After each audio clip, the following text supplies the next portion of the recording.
Alhamdulillahirabbil alamin. Nahmaduhu wa nasta'inuhu wa nastaghfiruh. Wa na'udzu billahi min syururi anfusina wa min sayyiati a'malina. May yahdihillahu fala mudilla lahu wa may yudlilhu fala hadiya lahu. Asyhadu an la ilaha illallah wa asyhadu anna Muhammadan abduhu wa rasuluh la nabiyya ba'da. Mari kita meneruskan kajian surah Al-Baqarah, masih membicarakan tentang kedurhakaan Bani Israel. Sekarang kita masuk ayat yaitu wa idistasqa ya.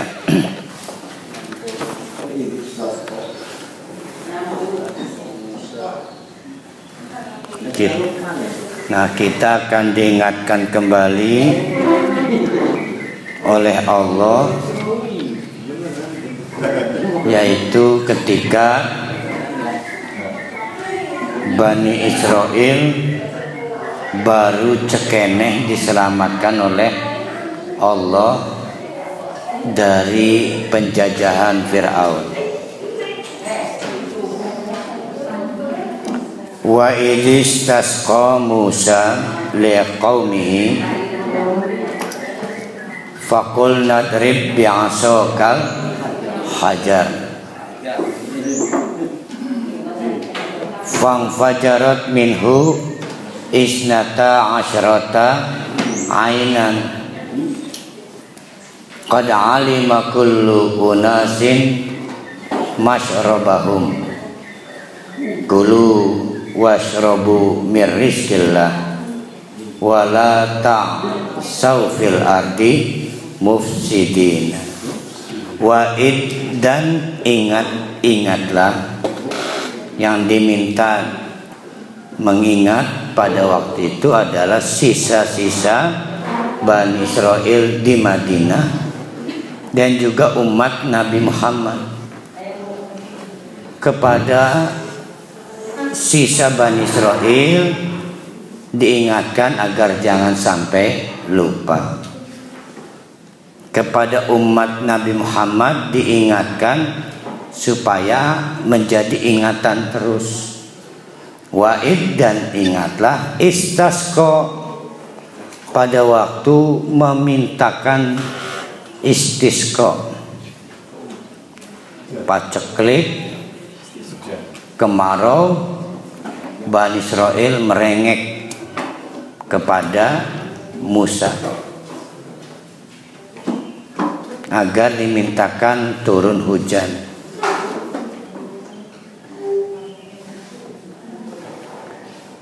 Wa idistasqa, dan ingatlah ketika meminta turun hujanlah Nabi Musa untuk siapa? Liqaumihi, untuk kaumnya.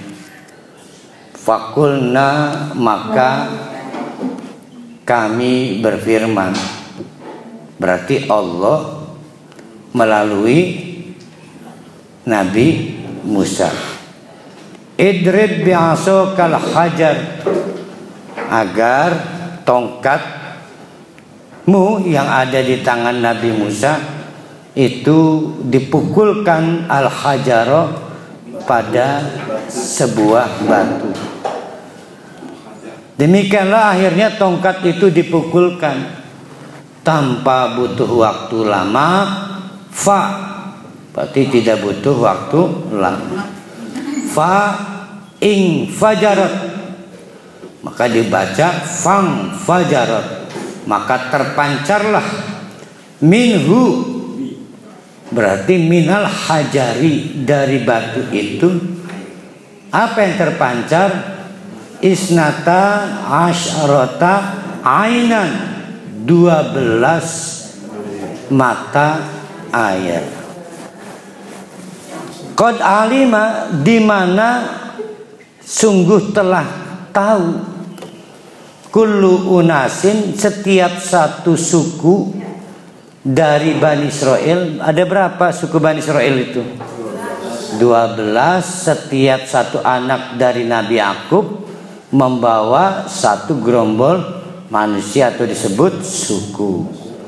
Nah, qad alima, sungguh telah tahu, kullu unasin, setiap suku, masyrabahum, keran untuk minumnya dari 12 mata air itu. Rupanya udah ada tetengernya atau namanya Benyamin, terus Yusuf, Yahuda, dan lain sebagainya. Kulu, makanlah kalian,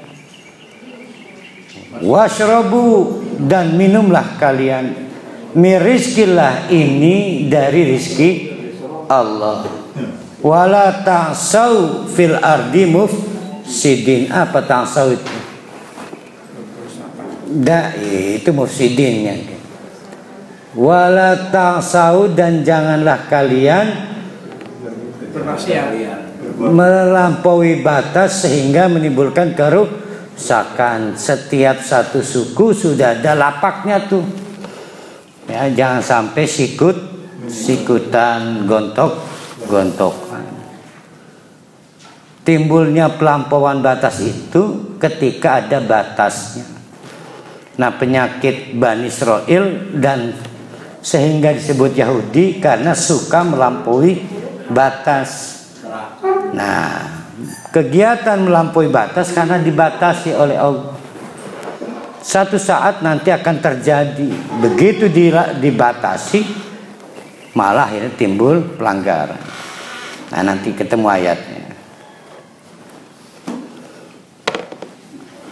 Nah, ini nikmat Allah dari Allah.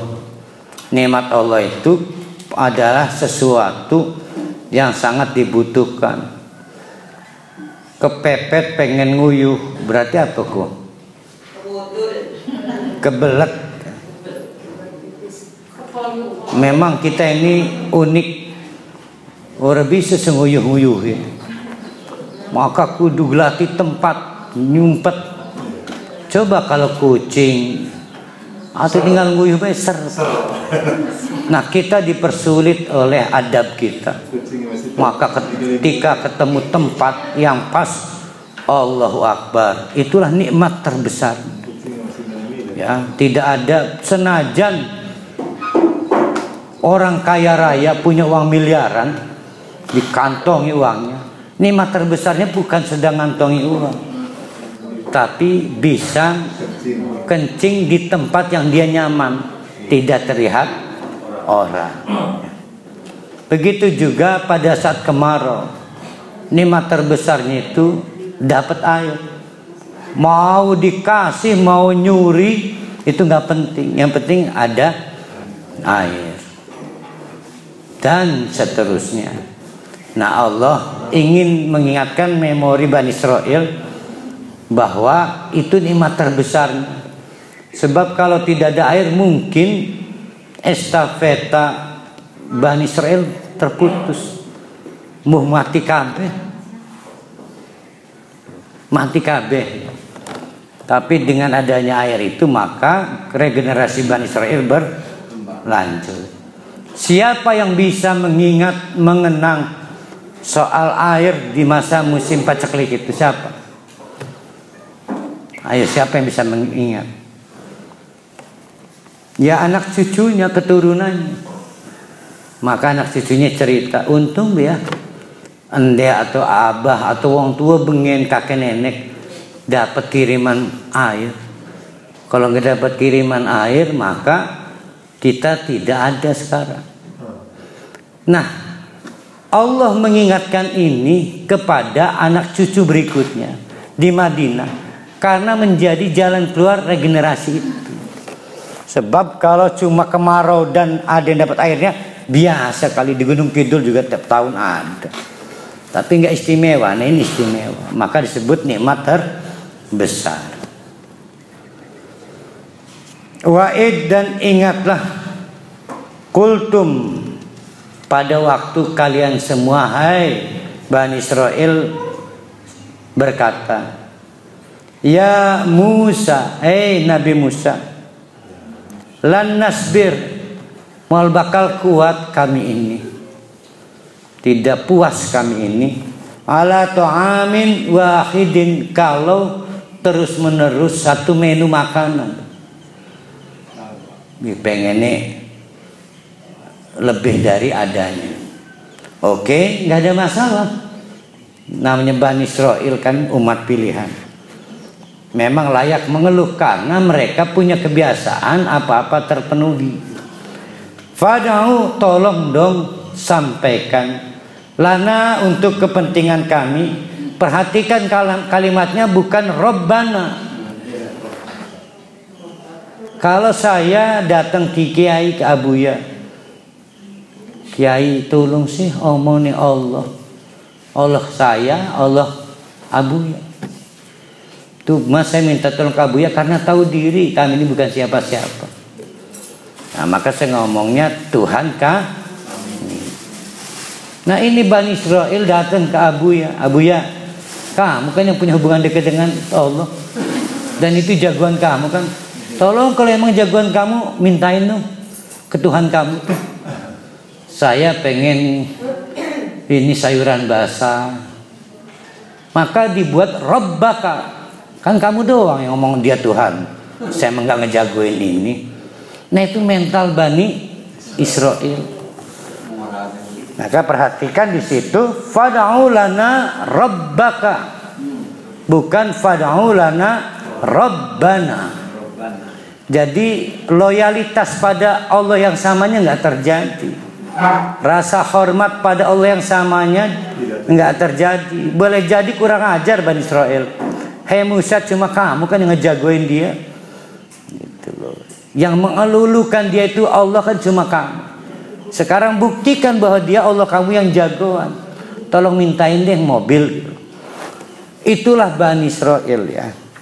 Sehingga Nabi Musa terus menerus dalam tekanan, kalau kamu betul dia Tuhanmu, tolong buktikan, terus menerus gitu. Dan itu semua disebut mukjizat. Maksudnya agar Bani Israel itu sadar, inilah yang bisa membuka mata bahwa dia Tuhan. Nyatanya kan nggak berubah-ubah kan Bani Israel kan, berbagai mukjizat, berbagai kebaikan. Nah oleh karena itu Bani Israel adalah umat yang layak kita perhatikan karena uniknya. Itu tidak mungkin dibuat perhatian kalau tidak unik. Nah begitu juga kekurangan ajaran Bani Israel meminta tolong kepada Nabi Musa, fad'u, tolong mintakan lana, untuk kami semua. Mintanya ke siapa? Rabbaka, kepada Tuhanmu, bukan Tuhan kami. Seren ya, ini bukan Tuhan kami. Yukhrij lana mimma tumbitul ardu, agar untuk kepentingan kami dikeluarkan apa-apa yang tumbuh dari bumi. Misal min bakliha, berupa sayuran apa basah lah.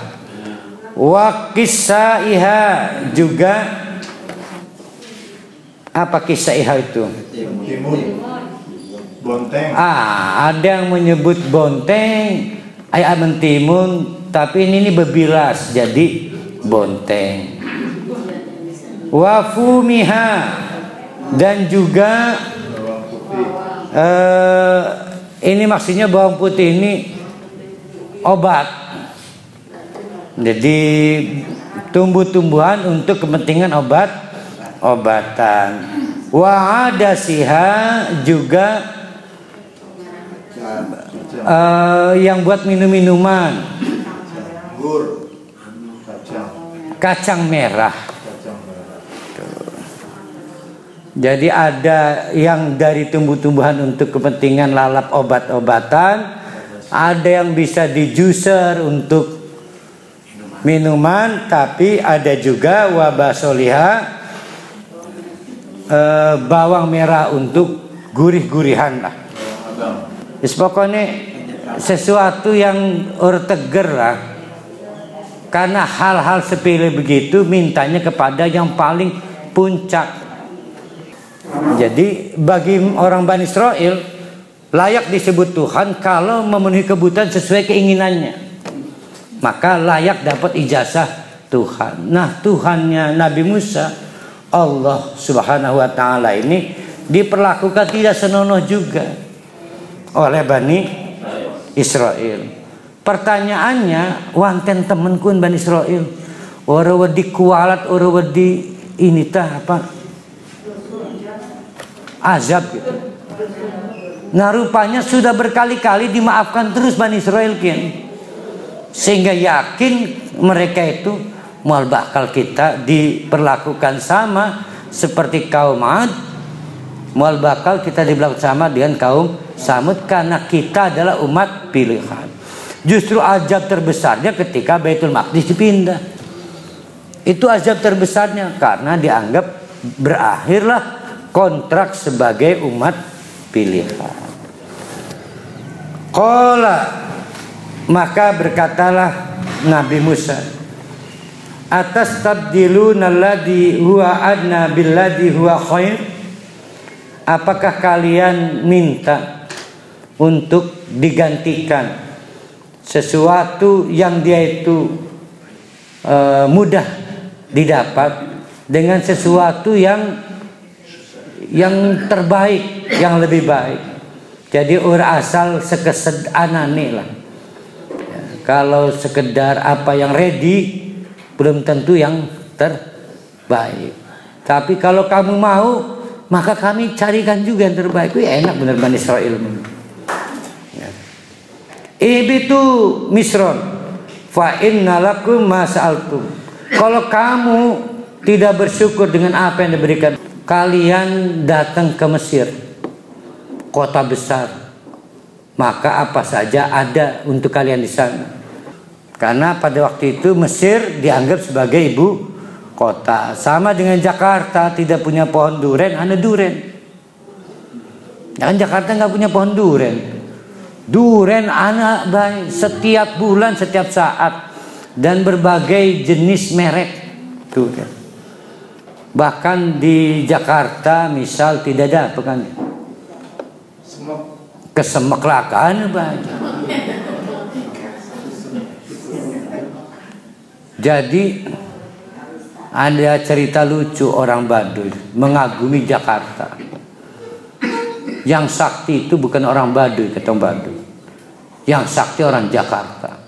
Tidak punya pohon duren, punya duren.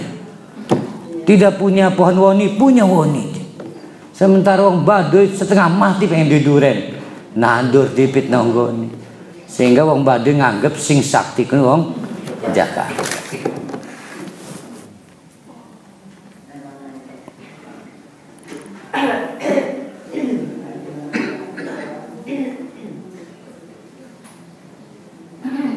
Wa duribat alaihi mudillah wal maskanah wa ba'u bi ghadamin minallah dzalika bi annahum kanu yakfuruna bi ayatillahi wa yaqtuluna nabiyyina bi ghairil haqq dzalika bima asaw wa kanu ya'tadun. Pernah 1-2 kali Bani Israel itu ya diajab-ajab juga. Pernah 1-2 kali. Tapi azabnya bukan ringan, tidak penghapusan generasi. Tidak penghapusan generasi seperti yang dialami kaum-kaum sebelumnya. Ya. Nah, ini juga terjadi. Wa duribat alaihi mudillah, maka kepada Bani Israel ditimpakan azillah wal maskanah,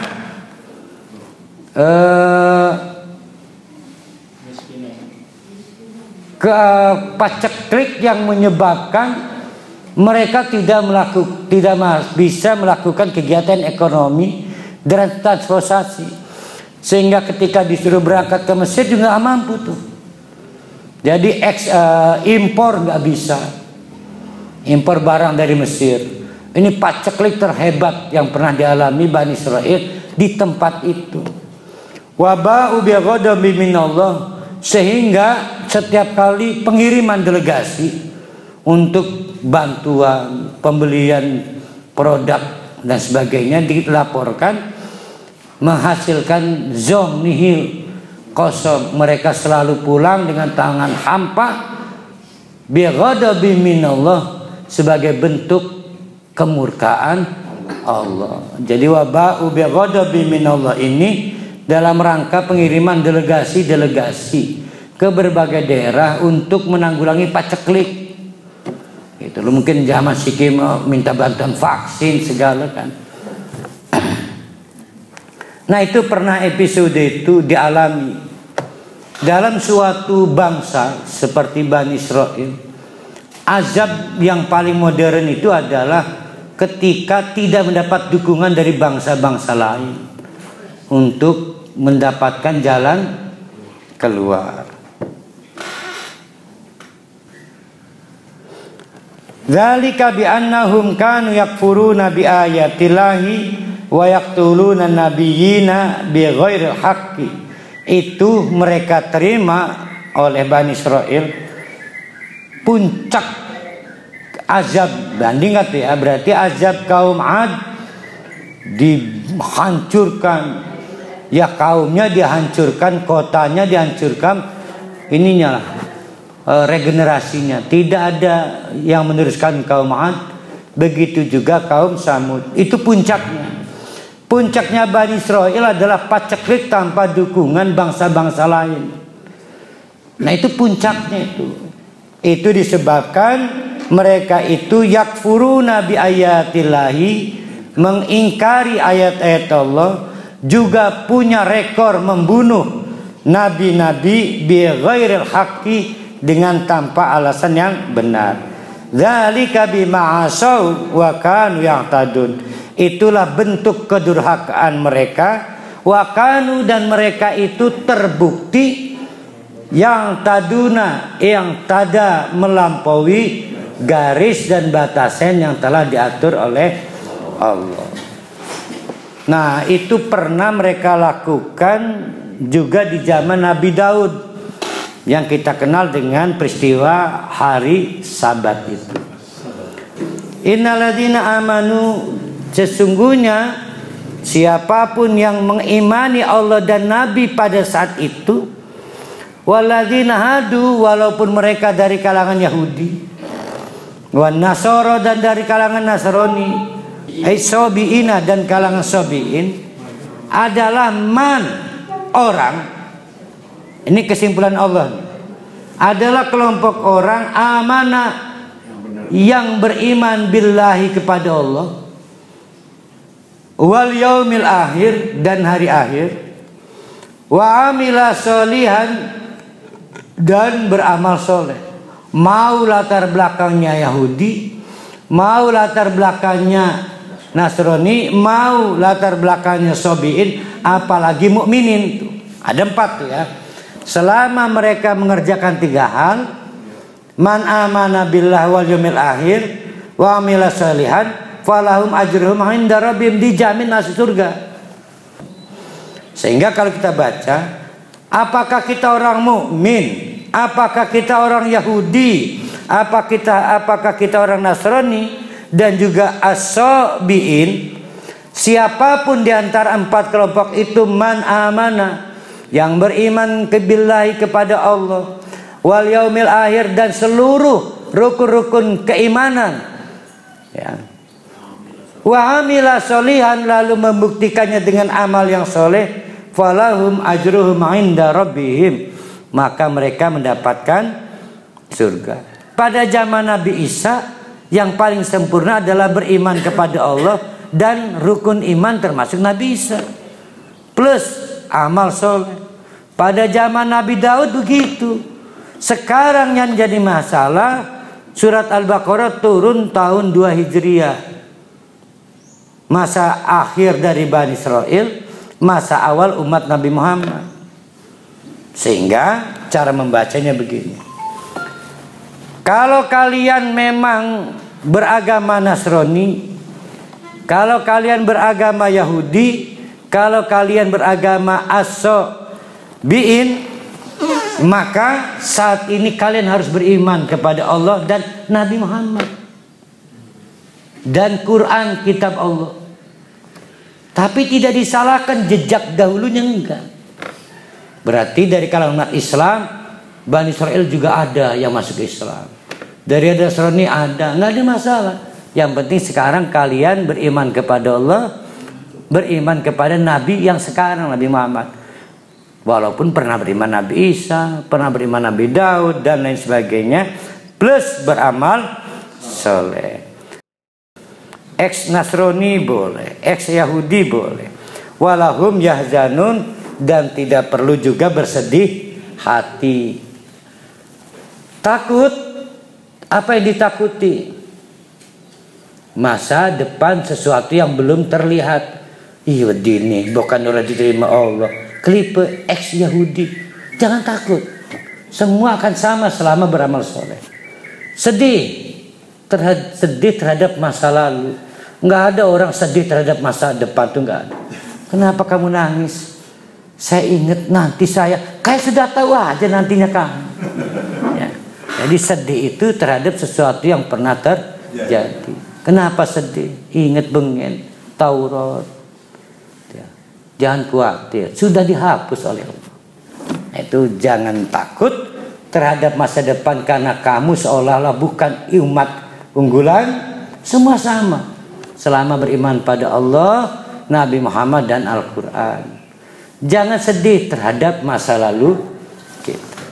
Bayangkan tuh, ex Yahudi aja dibilang Allah jangan sedih, apalagi cuma ex berdosa. Apalagi ya. Kenapa sedih? Ingat bengen korupsi. Jangan khawatir, bekas Yahudi aja masih peluang masuk surga. Ayat 62 ini lagi-lagi Maha Rahman, Maha Rahimnya Allah. Begitu panjang daftar kebejatan dan kedurhakaan Bani Israel, masih aja walaupun secara generatif diberi peluang untuk masuk surga. Bandingkan dengan kaum Ad, bandingkan dengan kaum Samud, habis, tidak ada X-nya, punah gitu ya. Nah, ini hebatnya Bani Israel.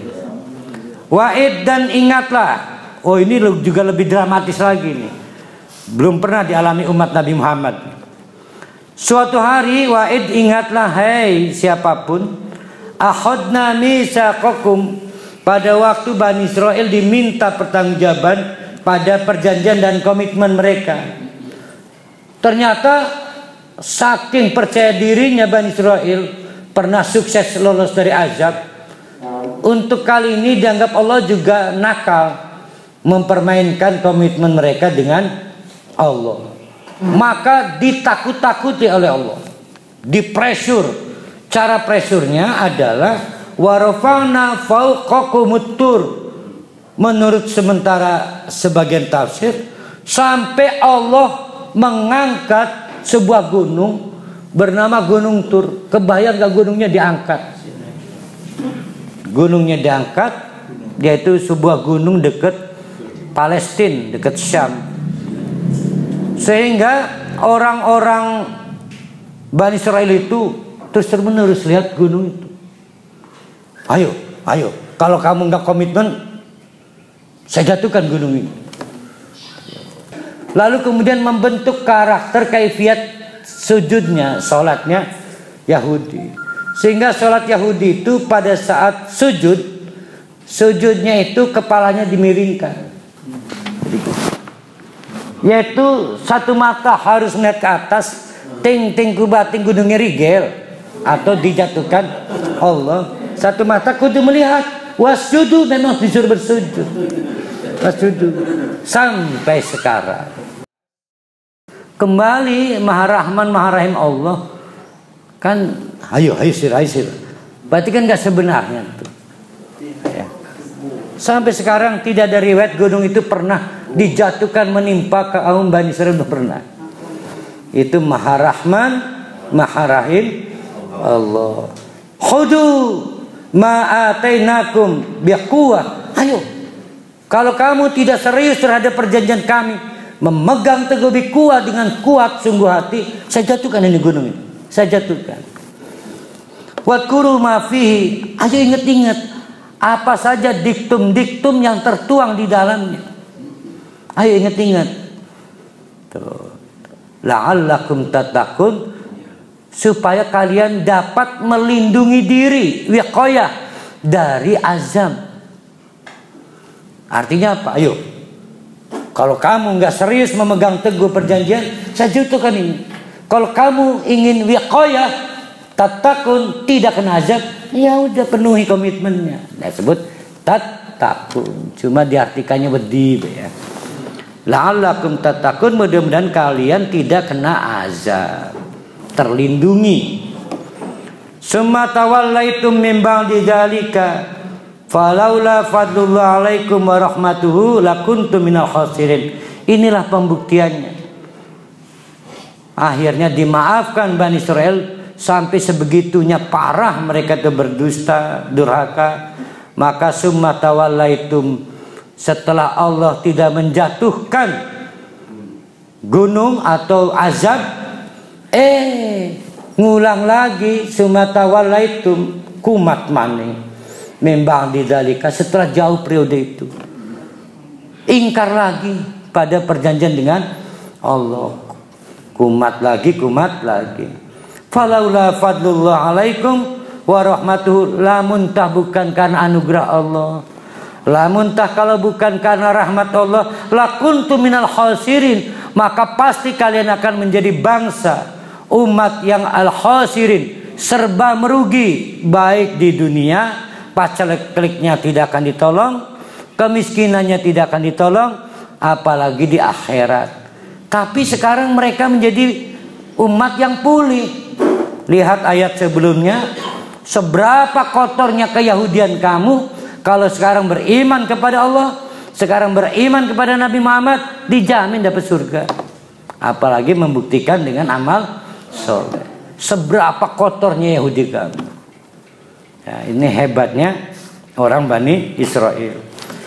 Walaqad alimtum, dan sungguh-sungguh kalian tahu kok. Berarti walaqad alimtum, kalian tahu kok aturan mainnya. Bahwa alladzina yang tadaw minkum fisab, soal larangan, yaitu melakukan kegiatan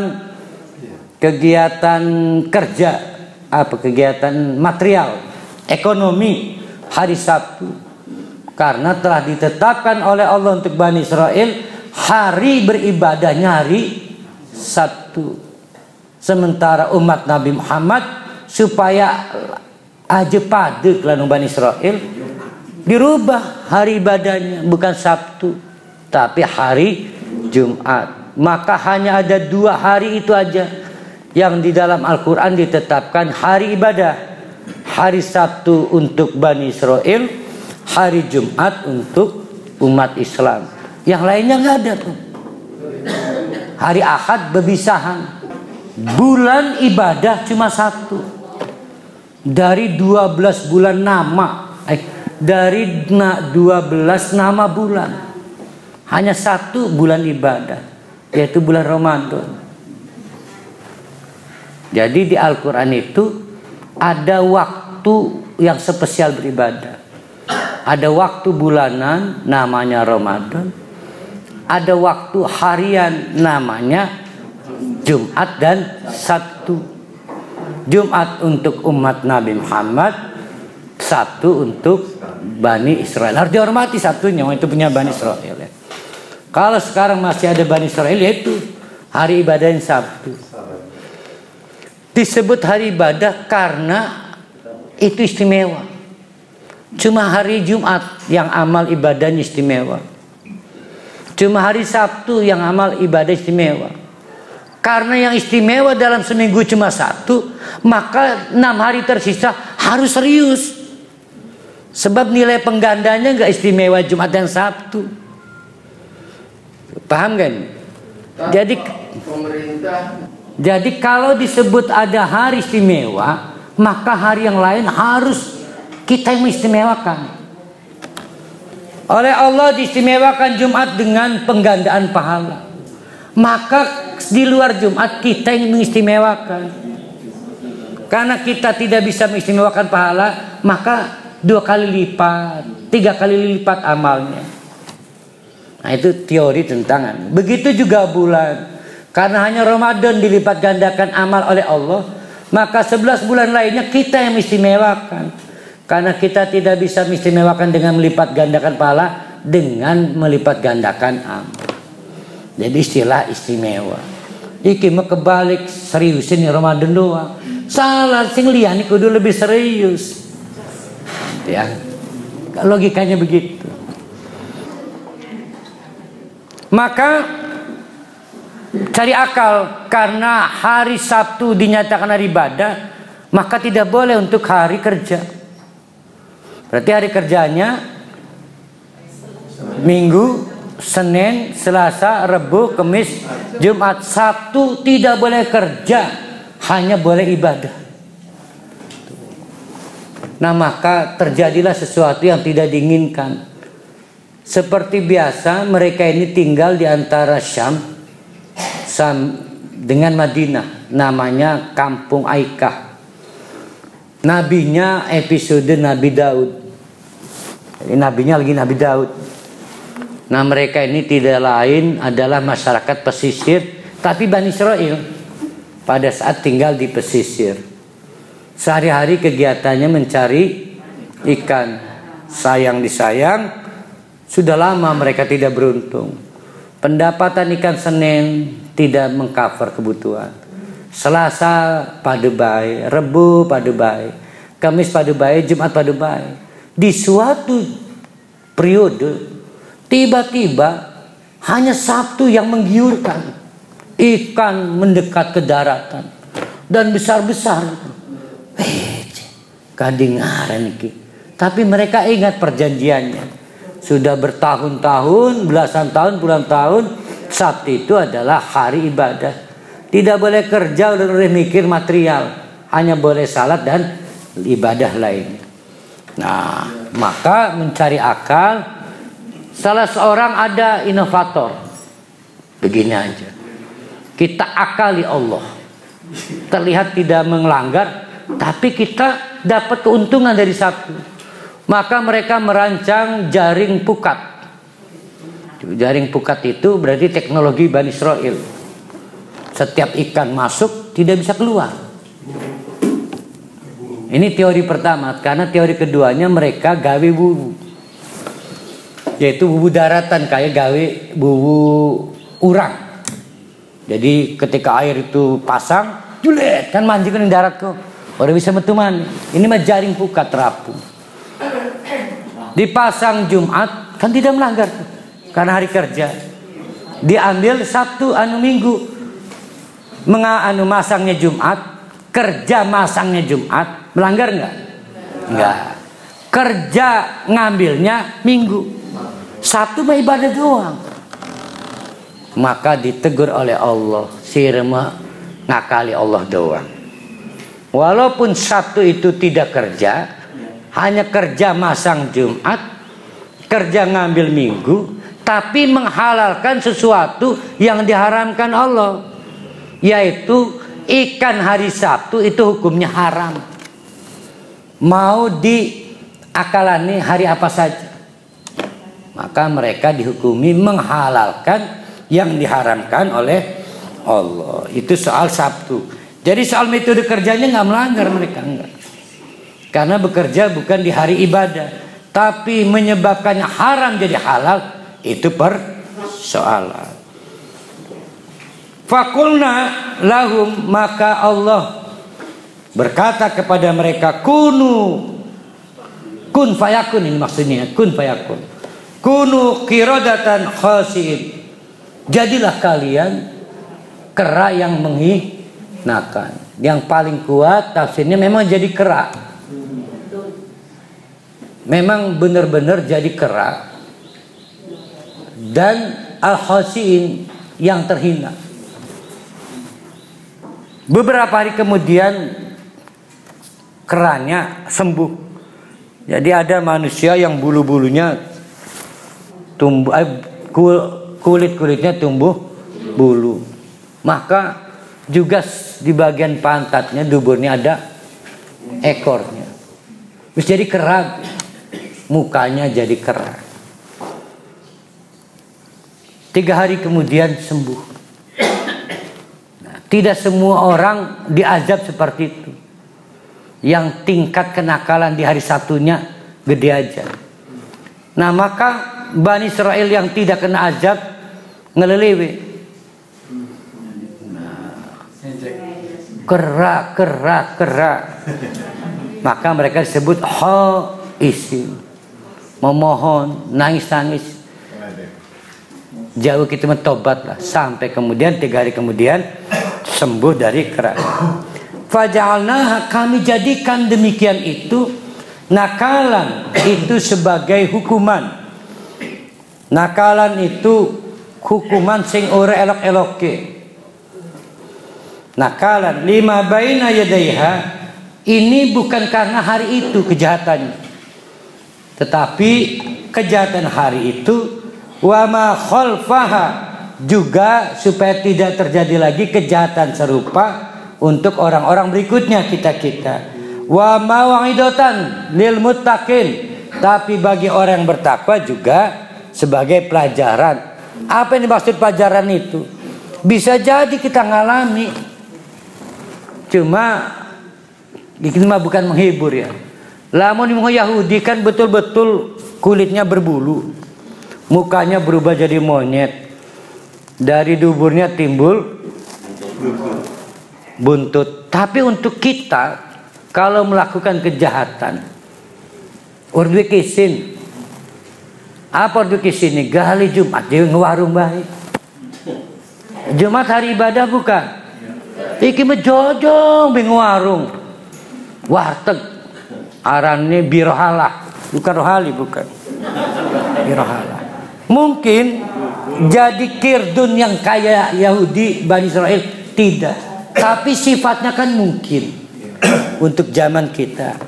Apa sifat kirdun itu? Lihat monyet dinaik kacang, udah pernah terima kasih, malah ngeliliwi manis cikukut. Tapi lamun kita jengkel nih monyet kayak ngedan mending kita nih, ya kan? Yang kedua, wis dasar monyet, silit dikatun-katunakeun, ya kan? Aurat diperlihatkan. Iya monyet tuh. Nah, naudzubillah min dzalik, kalau Jumat kita ngotot tidak menghormati untuk hari ibadah, tidak menghormati, dudukan bolos megawe dulu. Jangan-jangan sifat-sifat monyet juga menimpa ke kita, ya. Di aman per hal ini libur ya Jumat ya. Orang minum roti,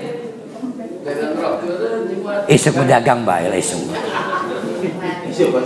Cuma awan-awan, tas duha, mandi junub, gancang di masjid.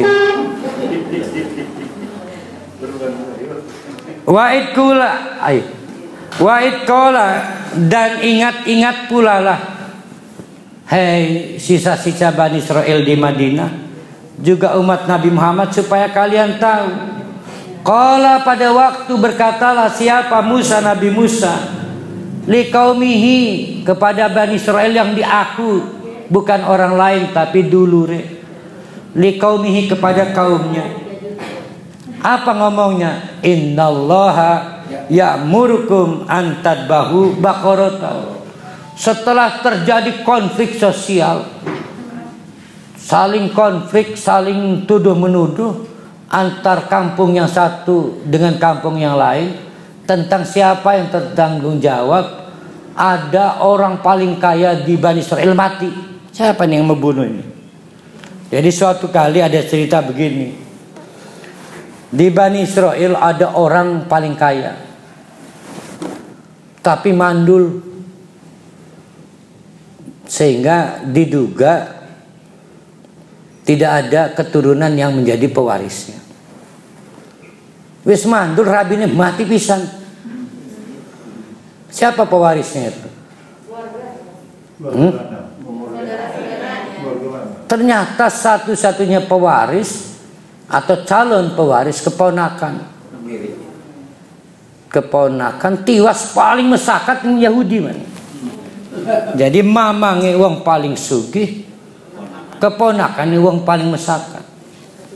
Maka tiap dina ngelamun, kapan mamang kita mati kira? Cerita. Akhirnya setan datang, nai weruh caranya. Lah mesti nonggoni mati, wong sugih mesehat. Gati geringi gati matine. Wong sugih mah akeh bantuan keamanan melindungi. Wong jahat baik tidak bisa menyentuh. Wis gati. Maka sira kudu cerdik membunuh dan hilangkan jejak. Dengan bantuan setan dan bimbingan setan, akhirnya dilakukanlah pembunuhan mamangnya dengan menghilangkan jejak, di mana dimutilasi sehingga dagingnya dibengket dalam diwadahi karung, dilempar ke kampung sebelah sehingga terjadilah keributan, diketemukan sosok daging jenazah iki wong kampung sebelah iki sudah teridentifikasi orang paling kaya di kampung sebelah, tapi kenapa jenazahnya di kampung itu? Maka keponakannya memimpin pencarian. Tiap dina nangis dan menunjukkan tangis, tidak senang mamangnya matikan, dan meminta kepada otoritas pemerintah serius mencari siapa pembunuhnya. Akhirnya bentrok antar dua kampung tidak terhindarkan. Sampailah persoalan ini ke Nabi Musa. Mit ya, dia Nabi Musa ku takon dening Allah. Bagaimana cara menyelesaikan konflik ini sampai menemukan siapa pembunuhnya? Pasti tidak ada yang tahu aja.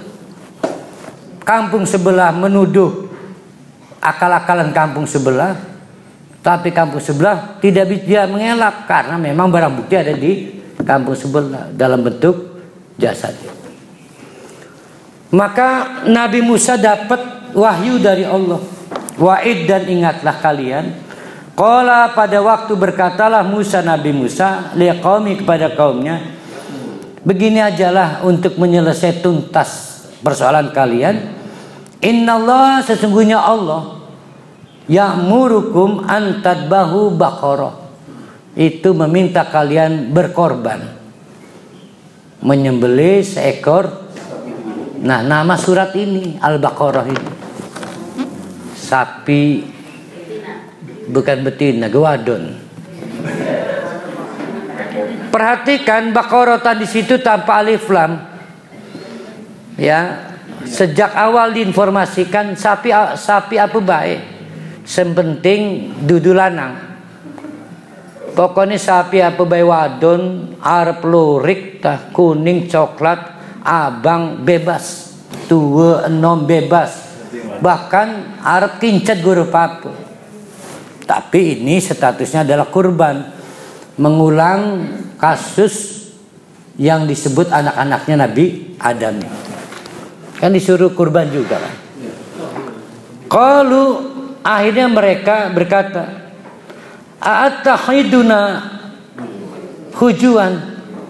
Hei, maksudnya apa Musa? Ngelelagi kita kabeh tak? Mestinya bukan kurban yang disarankan, libatkan pencari jejak, intelijen.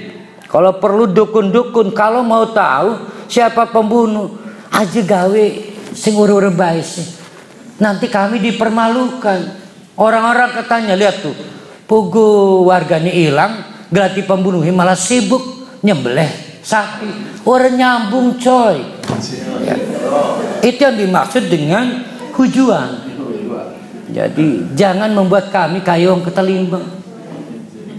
Ning andiana metode mencari pembunuh kelan kurban itu sapi. Misalnya nyambung be. Saja makonon si Musa sing megawe kesini kita bae. Belum nyampe sana. Qala, maka Nabi Musa mencoba meyakinkan ini serius loh.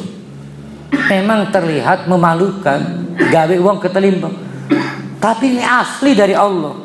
Kata Nabi Musa, qala a'udzubillah, saya hanya berlindung kepada Allah. Ya, Cuma Allah yang bisa menemukan siapa pembunuhnya. An akuna minal jahilin. Dan saya tidak punya niat membuat kalian kayak orang bodoh. Kalau betul saya ini orang bodoh, maka pasti resep tadi membuat kalian kayak orang bodoh. Tapi saya ini dari Allah. Tidak ada tindakan Allah itu yang merugikan. Tidak ada tindakan Allah itu yang membuat orang minal jahilin. Ya. Qalu, maka mereka kemudian negosiasi. Ini kebiasaan Bani Israel. Bani Israel itu lamun dikongkon hani be ngelese. Qalu, maka mereka berkata, lamun mekonon udongu, tolong mintakan lana kepada kami. Lagi-lagi diulang, tidak pernah merasa Allahnya Tuhan dia. Maka lana untuk kami mestinya Rabbana. Udongu, mintakan lana untuk kepentingan kami Rabbaka, pada Tuhan jagoan kamu itu Musa. Yubayyin lana mahia, tolong deskripsikan itu Baqarah kayak apa, detili primer. Wah, ini Bani Israel nyari rumit ini ya.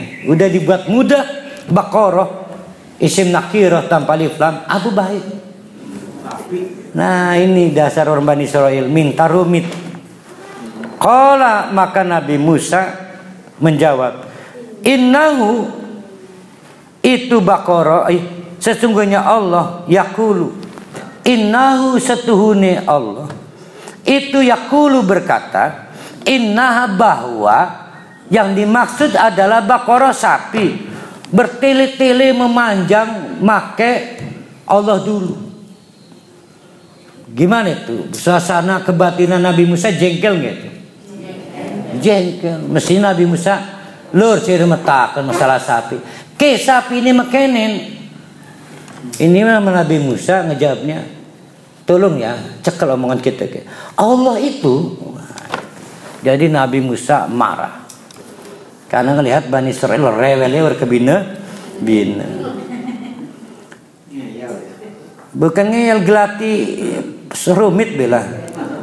Bahwa sapi yang dimaksud adalah la faridin wala bikrun, ila faridun wala bikrun, aja sapi sing pensiun karena pernah nganak akeh atau pernah gawe anak akeh, dua kemungkinan. Wala bikrun, dan dorong duwe kemampuan, masih remaja ABG sehingga kurang jelinger. Kan rumit nih mencari sapi yang punya rekam jejak belum pernah bikin anak banyak, keliling kampung sapi gelati pemiliknya pernah gawe anak pirik. Rumit kan. Coba kalau sembarang sapi lebih mudah. Cari lagi pernah ngelahirakan pirang balen. Tadi pernah gawe anak, ini ngelahirakan. Pernah atau remaja ini pirang tahun, sehingga semakin sedikit calon sapi yang bisa dibuat kurban. Kan semakin ini banyak sapi yang tidak masuk kualifikasi, tereliminasi. Sisanya 1000 sapi mungkin ini.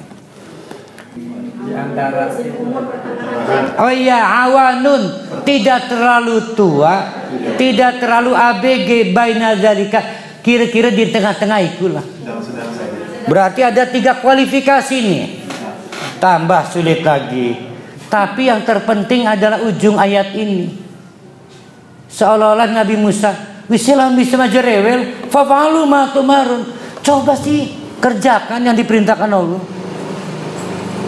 Nah, fafalu ma tumarun ini menginformasikan tipikal watak Bani Israel, tidak cepat kalau diminta beramal, selalu mencari udur. Iya. Lamun makanan primen dan makanan primen, menduga-duga Allah itu nggak pas bikin amal itu. Nah, ini kekurangan subhanallah.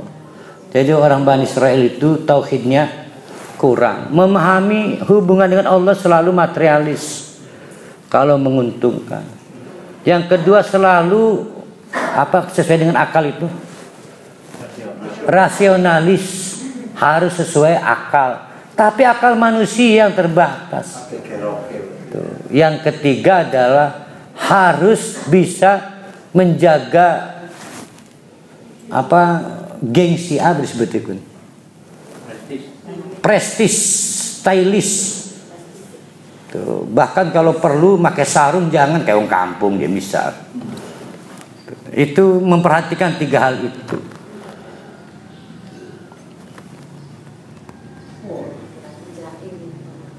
Fa'alu matu marun, sampai Nabi Musa coba sih gancang kerjakan, jangan banyak udur. Ya. Kalau mereka merespon Bani Israil ini, oke. Kami terima, jangan yang terlalu tua, jangan yang terlalu muda, di tengah-tengahnya lah. Tapi coba mintakan lana untuk kepentingan kami, Rabbaka kepada Tuhanmu. Yubayyin lana ma launuha. Oke, kalau udah ketemu yang tidak terlalu tua, tidak terlalu muda, tengah-tengahnya. Sekarang warnanya sebagai primen. Qala, maka dijawab oleh Nabi Musa lagi-lagi jawabannya, innahu setuhune Allah yaqulu ngendika innaha baqaratun safraun. Coba cari sapi yang kekuning-kuningan, faqi'un, mengkilat, bukan emas ya. Jadi kayak Agnes Monica lah, glossy ya. Glowing. Launuha tasurru nadirin, yang orang seneng. Berarti gimana tuh? Setelah dapat sapi-sapi yang memenuhi kualifikasi kriteria, tidak terlalu tua, tidak terlalu muda, tengah-tengahnya lah, maka dipilih yang hanya kekuning-kuningan, yang glowing. Setelah terkumpul, maka dicari respon masyarakat. Apa disebutnya? Survei tingkat kesukaan.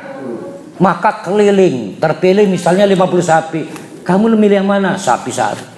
Itu yang dimaksud, yaitu launuha tasurrun nadirin, yang mendapatkan banyak dukungan kesukaan dari orang. Survei. Gawe repot ke Barhali. Makanya aja rewel. Yahudi. Qalu, maka direspon lagi oleh Bani Israil.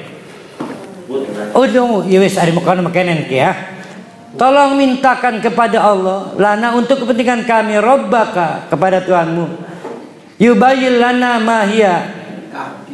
Tolong lebih deskripsikan yang kekuning-kuningan, yang glowing. Setelah paling banyak dapat respon dari publik, itu kayak apa? Innal baqara tasyabaha alaina, sebab sapi-sapi yang terpilih itu tasyabaha, masih syubhat, masih gray area, itu masih samar. Kami harus memilih salah satunya kan. Cara memilihnya gimana ini? Bisa sendiri makan. Wa inna insyaallah lamutadun. Tolong Allah pilihkan satu, maksudnya.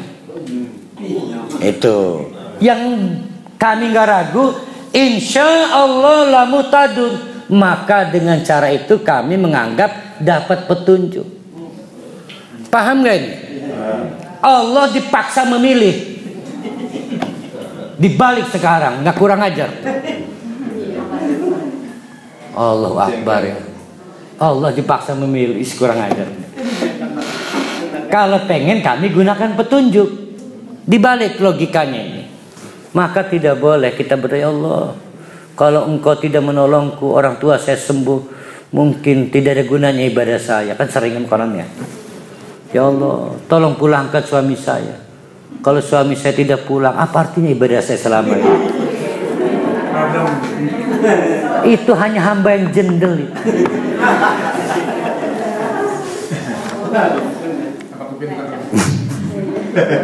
Qala maka kaget Nabi Musa merespon, innahu yaqulu, ke menurut Allah, innaha baqaratun la zalulun, coba jangan merepotkan Allah.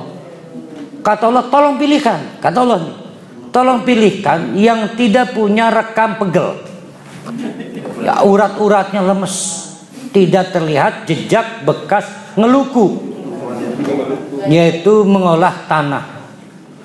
Tusirul ardo, karena rekam jejak mengolah tanah. Wala taskil harsa, atau untuk diperdayakan, dipekerjakan memindahkan air, karena paceklik untuk wilayah pertumbuhan lah.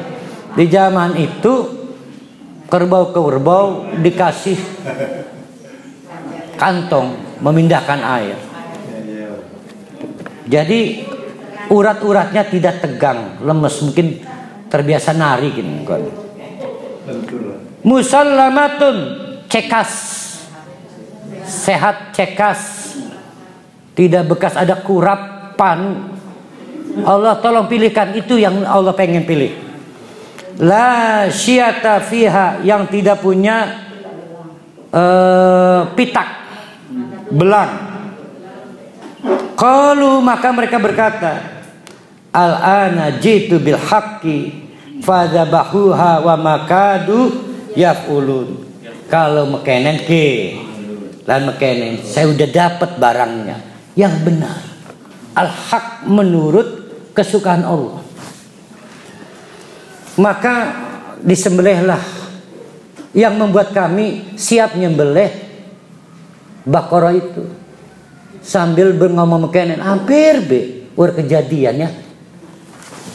Paham gak di situ tuh? Kalau Allah tidak nurut pada kami, tidak mungkin ini kurban ini kejadian. Itu yang dimaksud dengan wa makadu yaf'alun. Kada yakadu itu hampir-hampir meleset kemauan Allah. Kalau Allahnya nggak kita bimbing, kan tadi Allahnya dibimbing. Coba siki warnanya apa Allah? Anin apa ya Allah? Coba lamun ora kompromi Allah, berkejadian iki amalan iki. Itulah otaknya Bani Israil ya. Ya Allah ya. Kayak apa gini ya? Tapi nggak ada di kita mah ya. Insya Allah nggak ada lah. Wa'id kultum, wa'id kotaltum nafsan. Nah ini dibuka rahasia berbelit-belit tadi. Wa'id, dan ingatlah semua hal tadi terjadi itu kotaltum, karena kalian pernah membunuh nafsan, yang membunuh satu orang keponakannya, tapi dilibatkan semuanya bertanggung jawab.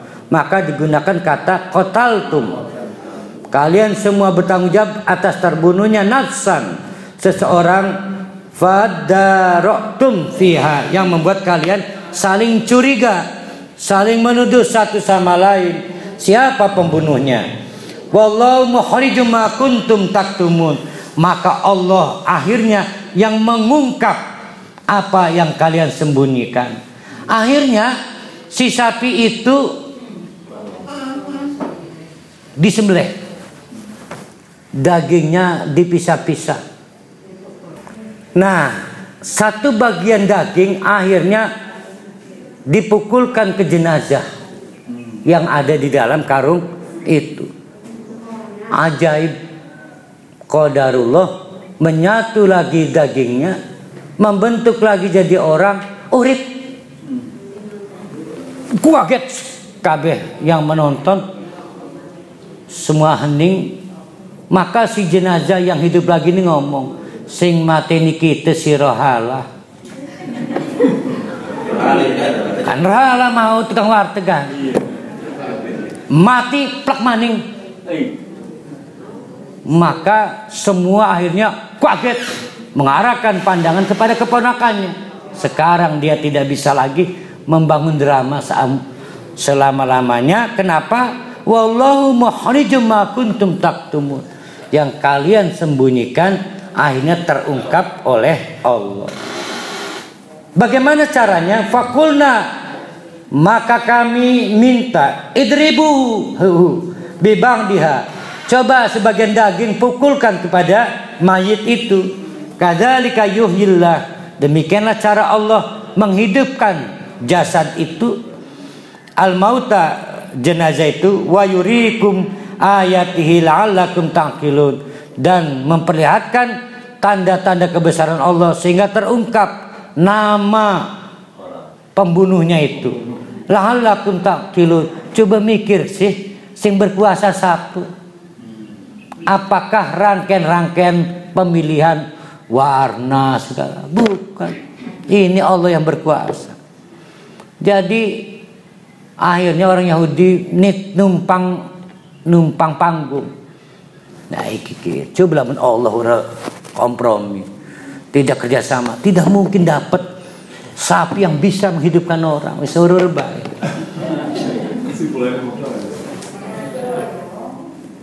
Itulah yang menyebabkan hati orang-orang Yahudi itu tertutup mati, walaupun sudah diperlihatkan mukjizat kan itu kan. Mukjizat zaman sekarang mah sulit kan, harus cari ustadz putar giling kan. Putar giling. Di dalam ke arah selatan, cuma ke arah doang. Akhirnya di Parani Selatan, ini Sukabumi, balik mana ustadz lah ke Sirani Selatan sing arandi. Salah. Enggak perhatikan. Aku luka lihada wa astagfiruh. Innahu al-ghafurur rahim. Assalamualaikum warahmatullahi wabarakatuh. Bisa nyata